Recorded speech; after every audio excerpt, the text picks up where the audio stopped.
ಮುಖ ಹುಡುಕ್ತಿದ್ದೆ. CID ಮೂಸ್ ಅಂತ. ನೀವು ಇಲ್ಲೇರಾ?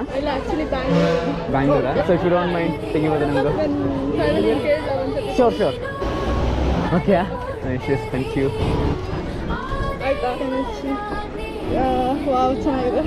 Thank you so much. ಇಲ್ಲಾಂದ್ರೆ ಒಂದು ಫೋಟೋ ತೊಗೊಂಡ್ಬಿಡಿ. ಗೊತ್ತಾ? ಹೌದೌದು CID ಮೂಸ್. Thank you so much. ಈ ಸೈಡ್ ಬಂದಿದ್ದೀರಾ? ಹಾಂ ಹೌದು CID ಮೂಸ್ ಅಂತ. ಓಕೆ ಫಾಲೋ ಒಂದು ಮೆಸೇಜ್ ಹಾಕ್ಬಿಡಿ. ಫೋಟೋ ಸಿಗುತ್ತೆ. Thank you so much. Bye. ಹೇ ಶಾರದೆ ದಯ ಪಾಲಿಸು, ಈ ಬಾಳನು ಬೆಳಕಾಗಿಸು, ನಾಳೆಗಳ ದಾರಿಯಲೇ ನಂಬಿಕೆಯ ನೆಲೆಯಾಗಿರಿಸು, ಮುನ್ನಡೆಸು, ಕೈ ಹಿಡಿದು ನಾವಾಡೋ ಪದ ಪದದಲ್ಲೂ ಸಂಚರಿಸು.